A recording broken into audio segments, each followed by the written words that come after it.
Hello, welcome to Boardgames with Niramas. I'm Joseph.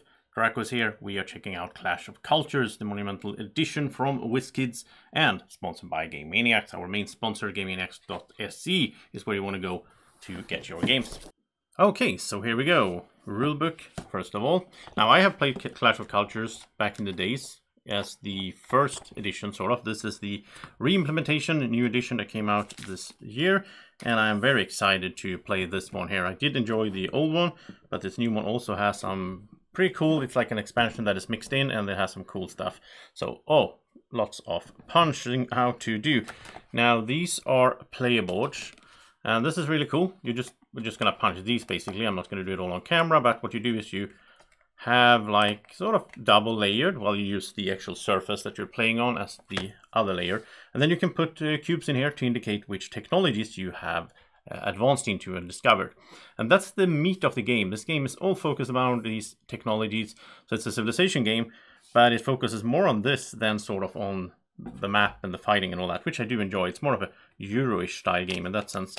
And you also have your special factions, and this is from the expansion from what I understand here. So this, I haven't played with these, but it's cool that you have your own faction, and then as you unlock certain developments, you will also get other developments here that are unique for you, for your faction, or your civilization, I should say. So that's all the player boards there.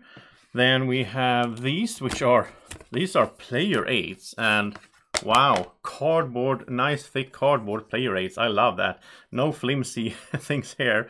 So here you have the Clash of Cultures Monumental Edition. You have all the units, what they do, you have the different phases, how you calculate victory points and all that. And this is if you're playing with the basic game, right? So yeah, really excited for this. I am going to do playthrough with Draco. You can't play this game solo from what I understand, unless you do like a fan-made, I think, somehow.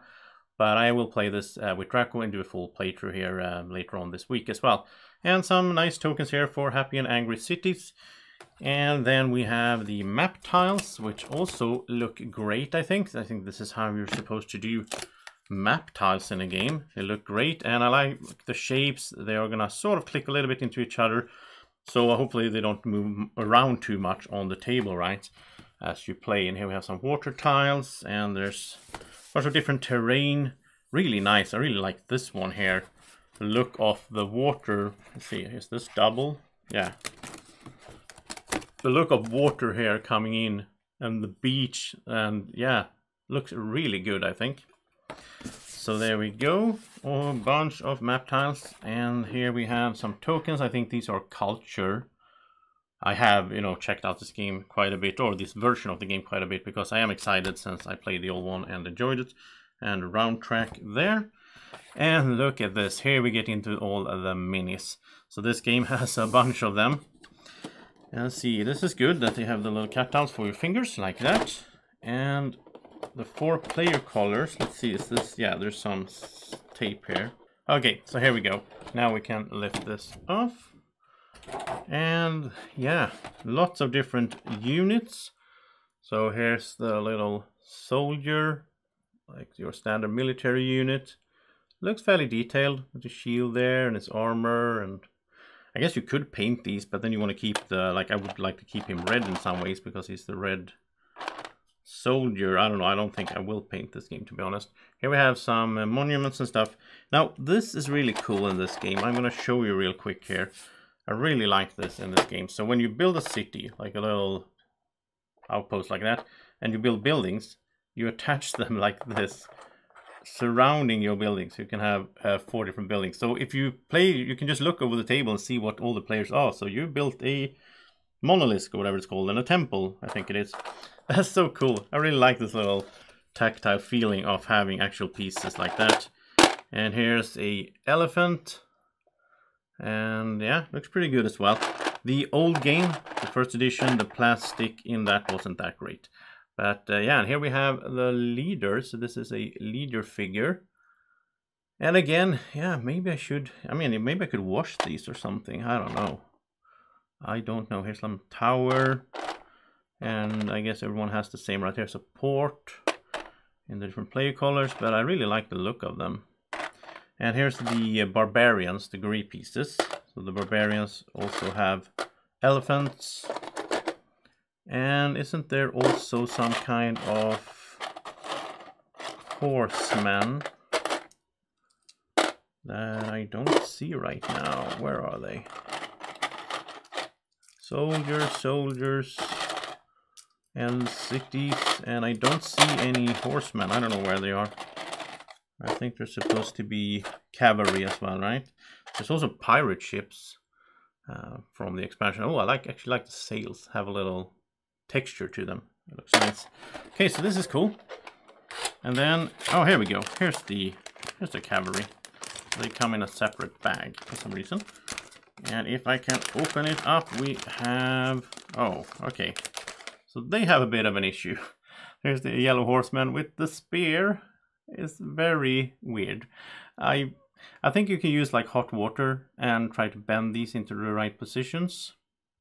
I think I will have to do that. It looks like a bunch of them. I mean, they were in this bag. They have been... Yeah, look at that.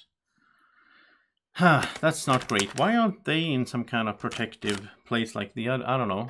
I don't know why they came in a bag like that.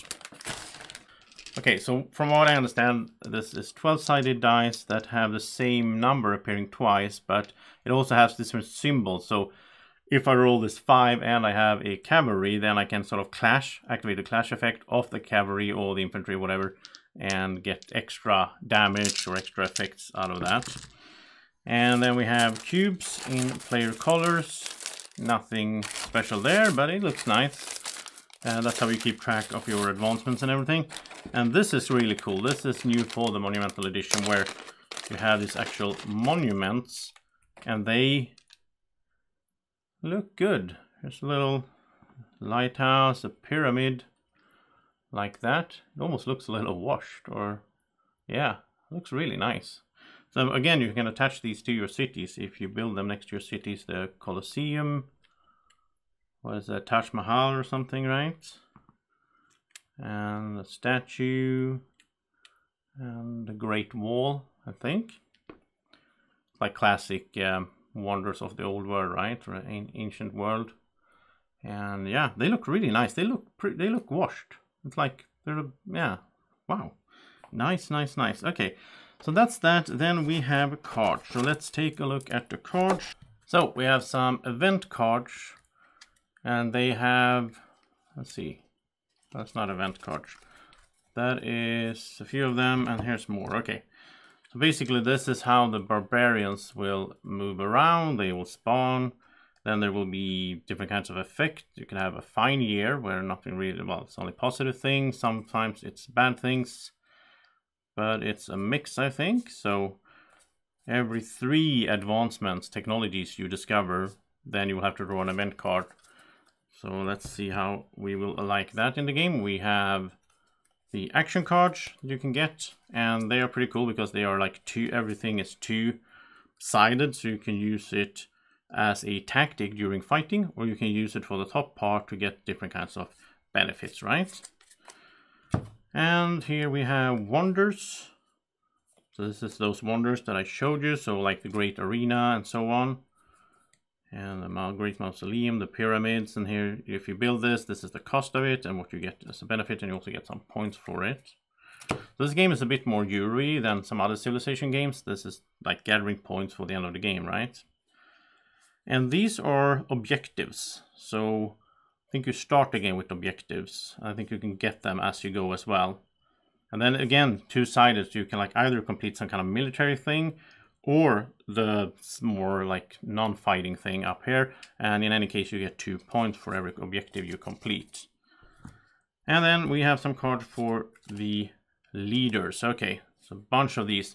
So when you play as a civilization, you will have a few, I think it's 3 or 4 maybe. I think, yeah, 3.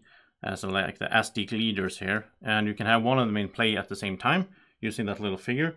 And then you can replace it, and they will all have different effects and so on, impacts on the game. You have Babylonia, the Carthage, Celts, Chinese, the Egypts, you have the Greeks, the Huns, India, Japanese, the Maya, the Persians, the Phoenicians, and Rome, and finally Vikings. Look at that, Draco. You can be a cool Viking. Draco definitely wants to play as the Vikings. Okay, so that is the content of the box of Clash of Cultures Monumental Edition. I am really excited to get into this one and play it and see how it goes. And hopefully you will check out that playthrough when it comes here in within a week or so. Thank you so much for watching. Hope you enjoyed it. Subscribe to the channel so you get notifications from YouTube when I post new videos like that playthrough coming up. Have a great evening, morning, or whenever you're watching. Take care. Bye-bye. Breathe in. Look into these eyes. Subscribe to the channel. Now, exhale.